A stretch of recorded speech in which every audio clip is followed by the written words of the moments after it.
దేవుని యందు ప్రేమైనటువంటి క్రైస్తవ జనాంగమా, ఈరోజు మనము తెలుసుకోబోతున్నటువంటి అంశము ఏమిటి అంటే, నీవు ఏ నీడలో ఉన్నావు?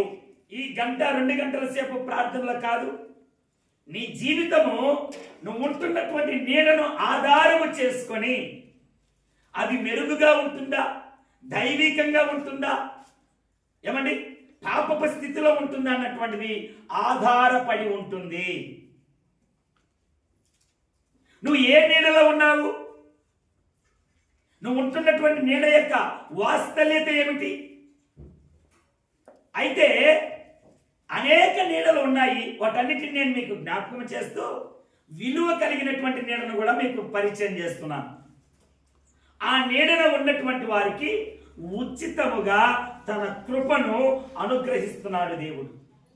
మనతో మాట్లాడుతున్నటువంటి సంగతిలో 9 ఆడుతున్నటువంటి ఆ చిన్న ఆ మాటను మీకు జ్ఞాపకం చేస్తూ, అప్పుడు చెట్లన్నీయు నీవు వచ్చి మమ్మల్ని ఏలుమని ముండ్ల పొద యొద్దకు వెళ్ళి మనవి చేస్తూ ఉన్నాయి. ముండ్ల పొద, మీరు నిజముగా నన్ను మీ మీద రాజుగా నియమించుకోవాలని మీరు అనుకుంటున్నారా? రండి, నా నీడన ఆశ్రయముగా ఉండండి. ఆశ్రయించుడి అంటే ఆశ్రయం తీసుకోండి. లేదా అగ్ని నాలో నుండి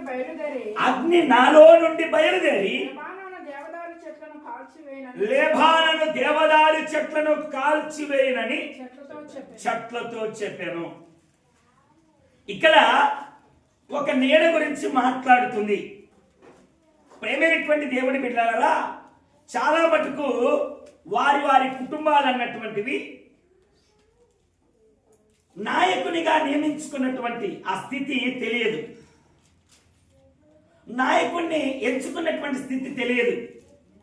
ఏమండి, గొర్రె కూడా కసాయివాణ్ణి నమ్ముతుంది అన్నట్లుగా మనము కూడా దుర్మార్గులను, దుష్టులను, ఏమండి వెధవ పనులు చేసేటువంటి వారిని, దుష్ట కార్యములు కొనసాగించేటువంటి వారికే మన తలను అప్పగిస్తాం. ఈ పొద ఏమని చెప్తుందంటే, ఈ పొద పేరు ముండ్ల పొద. ఏం పొద ఇది? మొదటి పొద ఏం పొద? ముండ్ల పొద. ఈ ముండ్ల పొద ఏమని చెప్తుందంటే, పొద అన్ని మిగతా చెట్లు అన్నింటినీ కూడా పిలుస్తూ ఉంది తన దగ్గరికి. ఏమని? మీరందరూ నన్ను రాజుగా చేసుకోవాలనుకుంటున్నారా? ఈనాడు సర్వసాధారణంగా మనము కూడా అలాంటి దాని కాడికే వెళ్ళేదానికి ప్రయత్నం చేస్తూ ఉన్నాం. అది ఎలా ఉంటుందంటే, నా ప్రేమైనటువంటి దేవుని బిడ్డలారా, శరీరాశ, ఆకర్షణీయమైనటువంటి కోరికలు, ఏమండి ఇంకా రకరకాలైనటువంటి ఆ లగ్జరీస్, కంఫర్ట్స్, వీటన్నిటిని ఎత్తులాడుకొని దాని నీడకు వెళ్ళాలని ప్రయత్నం చేస్తూ ఉంటాం. ఈరోజు నువ్వు పొందుతున్నటువంటి ఈ ప్రతి మాటను కూడా నువ్వు గుర్తించుకోవాలి. నువ్వు కోరుకుంటున్నటువంటి నీడ, ఇవన్నీ కూడా కోరుకుంటున్నాయి. మిగతా చెట్లన్నీ కూడా మీరందరూ నన్ను రాజుగా ఎంచుకోవాలనుకుంటున్నారా అని అడుగుతున్నది ఎవరు? ముండ్ల పొద. ఏమండి, ముండ్ల పొద దగ్గర ఏం నీడ దొరుకుతుందండి? ముండ్ల పొద దగ్గర ఏం ఆశ్రయం దొరుకుతుందండి?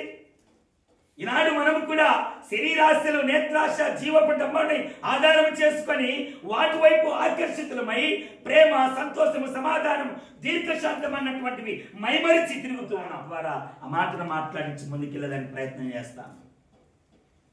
నా ప్రేమైనటువంటి దేవుని బిడ్డలారా, ఒక గొప్ప రోజు బావిలో ఉండేదట. ఏడుండేది? బావిలో నీళ్ళలో దూకటము, ఆ దరికి ఉన్నటువంటి ఆ బొక్కలోనికి వెళ్ళటము, మరలా లోపలికి దూకటము, అలాగే చేస్తూ ఉందట. ఒకరోజు బావిలో నీళ్ళన్నీ అయిపోయాయి. ఏమైపోయాయి నాయనా? నీళ్ళన్నీ అయిపోయాయి బావిలో. లోపట ఉండటము, ఆ పాంచి అది ఇది ఉంటే తిని బ్రతుకుతున్నది నీళ్ళున్నప్పుడు. ఇప్పుడు అవి లేవు, అంతా ఎండిపోయింది, తినడానికి ఏమీ లేదు. కనుక అది బయటకు వచ్చింది. బయటకు వచ్చిన తర్వాత ఎండ మాంతంగా కాస్తుంది. అలాంటి ఎండను తప్పించుకునే దానికి ఇది పాపం తహతగలాడుతూ తిరుగుతూ ఉంటే ఒక సర్పము అంటే ఒక పాము తన పడిగను విప్పి అలాగా నిలబడుకున్నది. ఒక పడిగను విప్పి ఒక పాము అలాగా నిలబడుకున్నది. అది నిలబడుకున్నప్పుడు దాని పడిగ మీద నుండి కాస్తంత నీడ కింద పడింది. దాని పడిగ నుంచి కాస్తంత నీడ కింద పడింది. ఈ కప్ప ఏం చేసిందంటే ఆ నీడను చూసి ఆ నీడ దగ్గరికి వెళ్ళింది. వినబడుతున్నాయన్న మాటలు? ఇప్పుడు కప్ప ఎక్కడికి పోయింది? పాము పడిగ నీడకు వెళ్ళింది. ఈనాడు క్రైస్తవులు కూడా చాలా మంది కూడా ఇలాంటి స్థితిలోనే ఉంటున్నారు. ఆడ పడిగ విప్పి ఉన్నటువంటిది ఆ నీడ ఏమి నీడ అంటే మంతు అన్నటువంటి నీడ, వ్యభిచారం అన్నటువంటి నీడ, దొంగతనం అన్నటువంటి నీడ, కక్షలు అన్నటువంటి నీడ, విమతములు అన్నటువంటి నీడ, భేదములు అన్నటువంటి నీడ. ఆ నీడకు పోయి నువ్వు నించుంటే ఇప్పుడు ఆ నీడ ఏం చేస్తుంది చెప్పండి? ఏం చేస్తుంది? ఏం చేస్తుంది చెప్పాలి? ఏం చేస్తుంది? మృంగేస్తుంది. కప్పను పాము తినదు, మృంగుతుంది. అలాగా మనల్ని కూడా మనము దేన్నైతే ఆశ్రయిస్తున్నామో, ఏ పడగ కింద అయితే ఉండాలని కోరుకుంటున్నామో అది మనల్ని మృంగుతుంది. వాక్యము ద్వారా మాట్లాడుతున్నటువంటి మాట ఏంటో తెలుసా? ఎవరిని మృంగుదమా అని గర్జించు సింహం వలె అపవాదిగాడు ఏమంటున్నాడంట? ఎదురు చూస్తూ ఉన్నాడట. ఈనాడు మనం కూడా పురుషులైతే గన ఏదైనా చిన్నపాటి స్ట్రెస్, ఏదైనా ఒక బలహీనత వచ్చిందంటే వెంటనే దేని వైపు చూస్తున్నారు? మందు వైపు చూస్తున్నారు. జాగ్రత్త. ఏమండి? శరీర సుఖముల వైపు చూస్తున్నారు. వింటున్నారా? ఇప్పుడు ఈ మధ్య ఒక లేటెస్ట్ మందు వచ్చింది, ట్రెండ్ మందు. మామూలుగా అయితే కిక్కు కోసం తాగుతారు.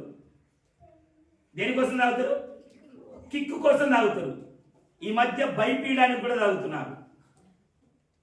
కథ వికటిస్తే గన కంచెడి చేరేటువంటి అవకాశం ఉంటుంది. జాగ్రత్త. వింటున్నారా? సరదా కోసం వెళ్ళి అది కాస్త ముదిరి మందు తాగటం. నేను అంటున్నది కిక్ ఇచ్చే మందు కాదండి. ఏ మందు ఇది? ఈ పొలాలకు కొట్టే మందు, విషపూరితమైనటువంటి మందు. భర్తను బెదిరియడానికో, భార్యను బెదిరియడానికో, తల్లిదండ్రులను బెదిరియడానికో తిక్కల వ్యవహారాలు నువ్వు చేసి మందు తాగి వారిని శ్రమల పాలు చేస్తున్నావు. వింటున్నావా? నువ్వు వెళ్ళినటువంటి ఆ నిర్ణయం అన్నటువంటిది ఈ పాము వలె ఉంటుంది. అది నిన్ను మృంగుతుంది కానీ నిన్ను గడ్డకేయదు. వింటున్నారా? నువ్వు ఏ నీడన ఉంటున్నావు? నువ్వు ఉంటున్నటువంటి నీడ యొక్క జాడ తెలుసుకున్నావా? అది సర్పము, అది నిన్ను మృంగుతుంది. నా ప్రేమైనటువంటి దేవుని బిడ్డలారా, స్త్రీ తల్లిదండ్రులుగా వివాహం చేసినటువంటి భార్య భర్తలకు ఉన్నటువంటి వారు, భర్త నచ్చలేదని భార్య, భార్య నచ్చలేదని భర్త, ఏమండి వేరొక నీడ వైపు చూస్తున్నారు. ఆ నీడ నీ కుటుంబాన్ని, నిన్ను పతనము చేస్తుంది. జాగ్రత్త. ఒరే నాయనా, ఆ నిలబడినది పామురా అయ్యా, దాని దగ్గరికి వెళ్తే సస్తం అంటే నేను పెళ్లి దాని నీడనే ఉంటానంటే ఎవరేం చేస్తారండి? వింటున్నారా? ఇక్కడ ఉన్నటువంటి పద ఏ పద ఇది? ముండ్ల పద. ముండ్ల పదలో హ్యాపీగా గడ్డిలో పడుకొని దొల్లినట్టుగా దొల్లొచ్చా? ఎందుకని? పుచ్చుకుంటే సస్తావు. రెండో పద రండి. యోనా గ్రంథము 4వ అధ్యాయం 6వ వచనం. దేవుడైన యెహోవా సొర చెట్టు ఒకటి ఏర్పరిచి అతనికి కలిగిన శ్రమ పోగొట్టుటకై అది పెరిగి తలకు పైగా నీడ ఇచ్చినట్లుగా చేశారట. చూచి యోనా బహు సంతోషించను. హలో, వింటున్నారా? ఇక్కడ ఒక చెట్టు ఉంది. ఆ చెట్టు నీడన ఒక ఆయన సేద తీరుతూ సంతోషపడుతున్నాడు. ఆయన పేరు యోనా.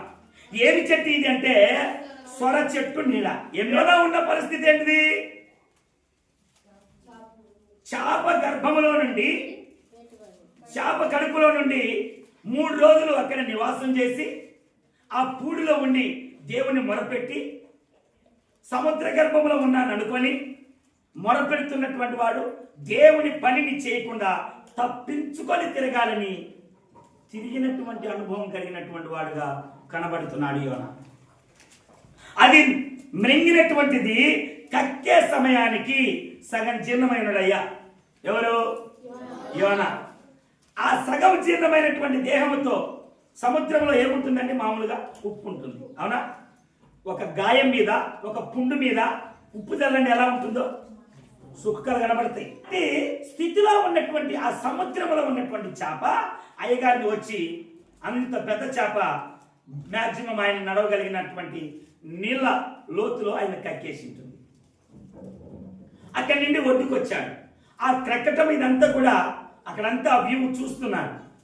వెళ్ళి ఈయన సువార్త ప్రకటించే సమయానికి ఎండ పలుపు వచ్చింది. ఏంటిది వచ్చింది? ఆ ఎండ పలుపు వచ్చేసరికి ముందుగానే సగం జీర్ణమైనరు, దానిపైన ఉప్పు నీటిలో పడి ఉన్నాడు. ఆ తర్వాత ఎండ కాస్తుంది. అయ్యకు సుక్కలు మామూలుగా ఉండవు యోనా గారికి.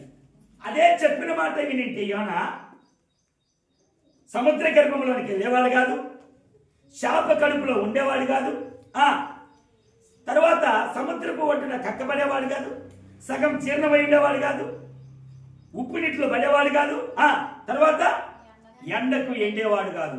ఒకవేళ ఎండినా తట్టుకునేటువంటి సామర్థ్యం కలిగినటువంటి వాడుగా ఉండేవాడు. తట్టుకోలేక చిమ్మని మండుతుంటే భయంకరమైనటువంటి వేదనతో ఉన్నటువంటి ఈ యోనాకు సేద తీర్చటానికని తక్కువని ఒక చెట్టును మొలిపించాడు. దాని పేరేం పేరు? దాని ఆకులు ఎలా ఉంటాయి తెలుసా? ఎంత తేడలకు ఉంటాయి. అలాగే ఒక చెట్టును మొలిపించి దాని నీడన ఈ యోన తల పెట్టుకొని వాల్చుకొని సేద తీర్చేటువంటి విధంగా సెట్ చేశాడు. సెట్ చేసింది అంటే ఆయన ఆంతర్యం వేరు, దేవుని ఆంతర్యం వేరు. ఈయన సరుగుతున్నాడు, గొలుగుతున్నాడు. ఏమండి? తను కలిగినటువంటి భారమును బట్టి నకనకలాడుతున్నాడు. సో అతనికి జ్ఞానోదయం కలిగించడానికి ఈ చెట్టు ఉపమానాన్ని తీసుకొని వచ్చాడు. కానీ ఇప్పుడు నేను దీనితో చెప్తున్నటువంటి సంగతి ఏంటంటే, ఈ చెట్టు కొద్దిసేపు మొలిసింది, రోమంచేపు నీడనిచ్చింది, అంతలోకి చచ్చిపోయింది. ఇది దేనికి సాదృశ్యంగా ఉన్నాయి అంటే, నీ రక్త సంబంధికులు, నీ బంధుమిత్రులు, నీ అన్నటువంటి వారు ఏడదాకా ఉంటారయ్యా అంటే నీ ప్రాణము తెప్పరిల్లుకొని తిరుగుతున్నంత మటుకే. ఆ తర్వాత ఎవరికి ఎవరు ఏమవుతారో, అంతేనండి, అంతేనా కదా? సొర చెట్టు లాంటి దాన్ని నీడకు వెళ్తున్నావు, అవి కొద్దిసేపు ఉంటాయి, తరువాత రావు. మా నాన్న నువ్వు బాగా లేకపోతే హాస్పిటల్కి తీసుకెళ్ళాను, 3 నుంచి 4 హాస్పిటల్ తిప్పాను నేనే, కారు పెట్టుకొని తిప్పాము. డబ్బులు కూడా ఉంది నా దగ్గర, అటు ఇటు తిరగడానికి కారు ఉంది అప్పటికి. ఏమండి? మా నాన్నకు బాగలేదు, కానీ తను ముందుగా కన్నందుకు నేనేం చేయలేకపోయినా, అటు ఇటు తీసుకుపోవడానికి ఉన్నటువంటి కార్యం చేయలేకపోయింది. ఒకవేళ ఏదైనా అవసరం వస్తే వాడుకునేదానికి ఉన్నటువంటి డబ్బు ఏం చేయలేకపోయింది. తనతో పాటు తను తప్పక మేము ఎవ్వరం కూడా వెళ్ళిపోలేకపోయింది. వింటున్నారా నా ప్రేమైనటువంటి దేవుడి బిడ్డలారా? అలాంటి వాటి కోసము ఈరోజు అనేకమైన భయంకరమైన తప్పిదాలు చేసేదానికి ప్రయత్నిస్తున్నాడు. జాగ్రత్త. నువ్వు వింటున్నది ఏ నీడనా?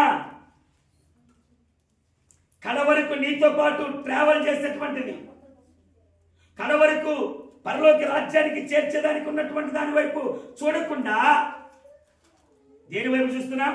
కొంతసేపు ఉండి అంతలోనే మాయమయ్యేటువంటి వాటి కోసము ప్రాకులాడుతున్నాం. అది రక్త సంబంధమైన సరే, ఏ సంబంధమైనా సరే. నువ్వు ఏ చెట్టు నీడలో ఉన్నావు? ఒకటేమో ముండ్ల పొద, రెండవది సొర చెట్టు నీడ. మూడవది రాజుల మొదటి గ్రంథము 19వ అధ్యాయము 4వ వచనం. తాను ఒక దిన ప్రయాణం అంతా అరణ్యంలోనికి పోయి ఒక బదరీ వృక్షము కింద కూర్చుండి ఏంటంట మరణాపేక్ష అంటే ప్రాణ భయముతో కొట్టిమిట్లాడుతూ, ప్రభువా నేను నా పితరుల కంటే నేను పెద్ద తోపేం కాదు, కాబట్టి ఇప్పుడు దాకా నా నుండి నువ్వు జరిపించినటువంటి సేవ చాలిక నన్ను తీసుకోవయ్యా అని అంటున్నాడు. దేనికోసము? యెజబేలు రాణి పెడుతున్నటువంటి బిత్తరైనటువంటి మాటలను బట్టి దడేసుకున్నది అయ్యగారికి.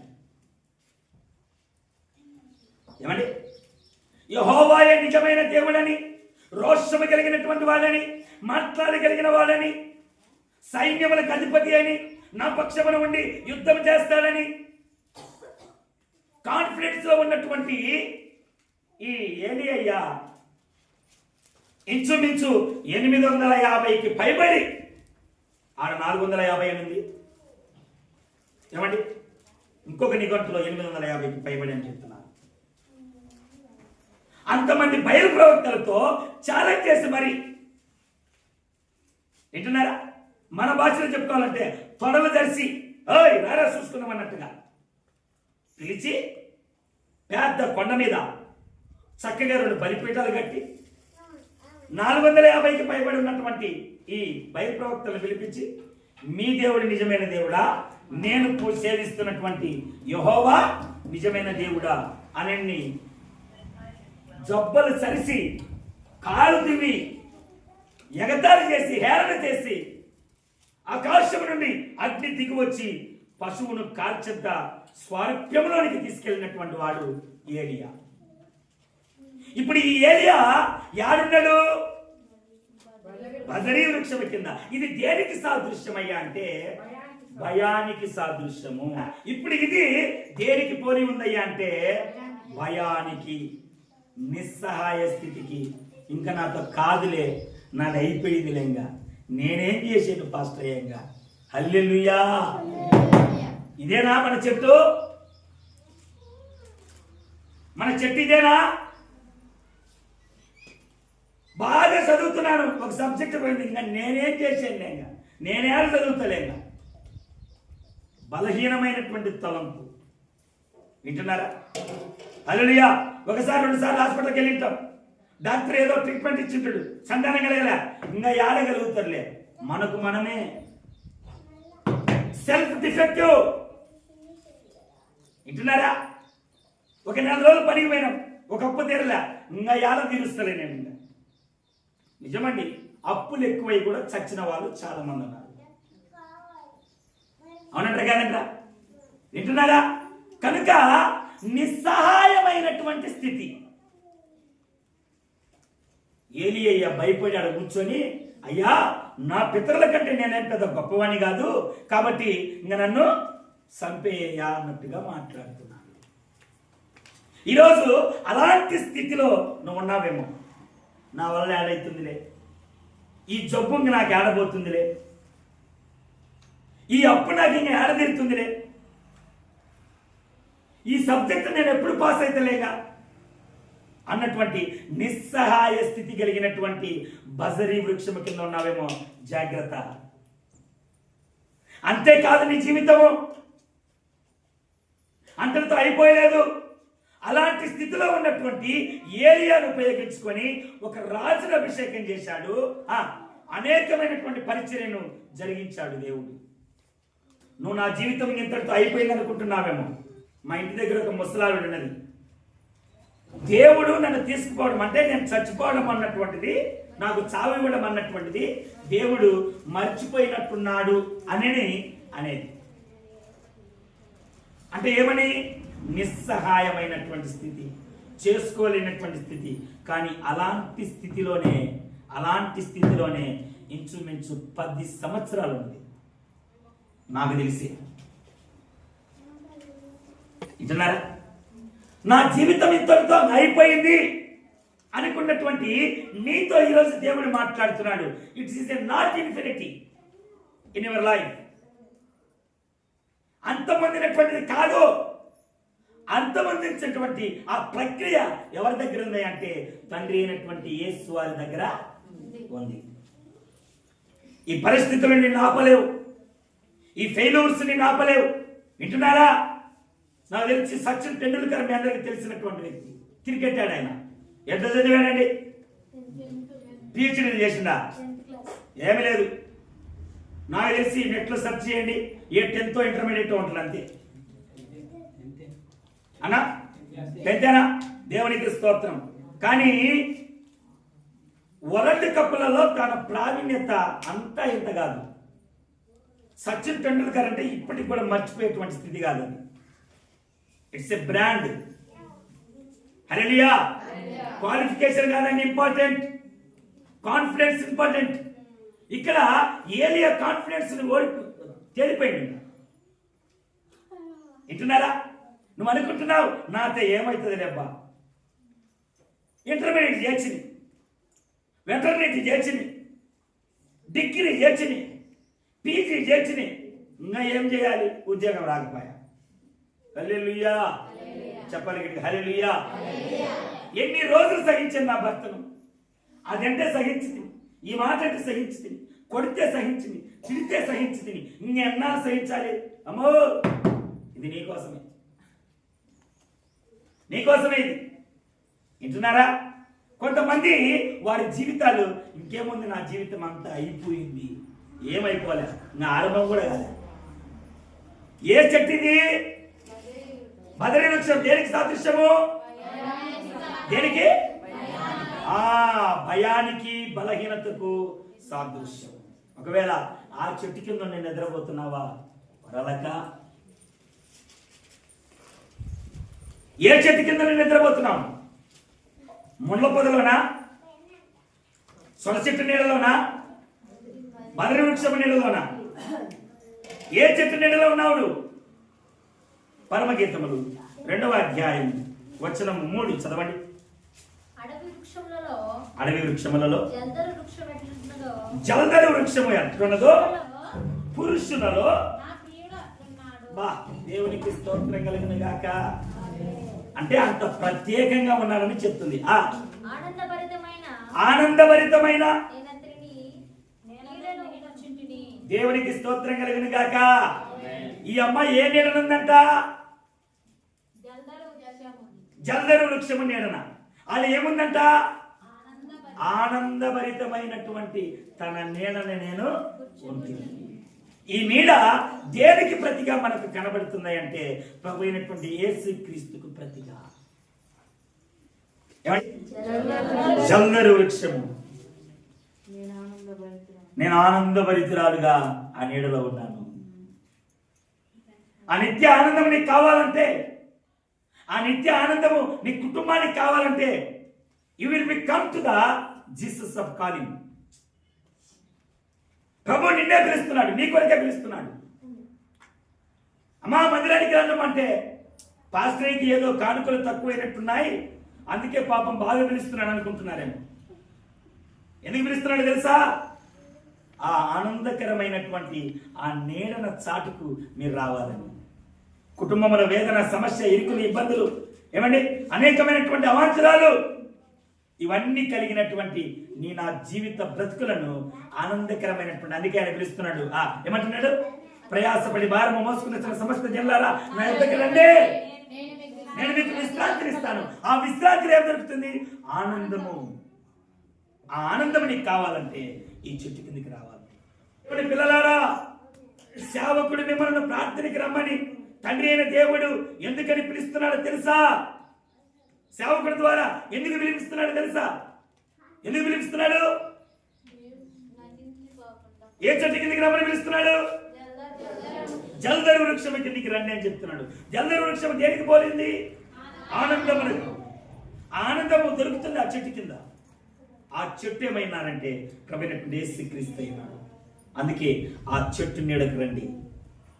ఒకవేళ నిస్సహాయ స్థితి అన్నటువంటి నీడ, బంధువులు, స్నేహితులు, రక్త సంబంధికులు మోసం చేశారన్నటువంటి స్థితిలో, ఏమండి, లేకపోతే అనేకమైనటువంటి ఇరుకులు, ఇబ్బందులు, ఒడిదుడుకులు కలిగినటువంటి ముండ్ల పొద నీడలో నువ్వు ఉన్నావేమో, నా ప్రభు చెప్తున్నాడు ఒక నీడ దగ్గరికి రమ్మని. అది జలధర వృక్షపు నీడ. ఆ నీడలో నిత్యము ఆనందం ఉంటుంది.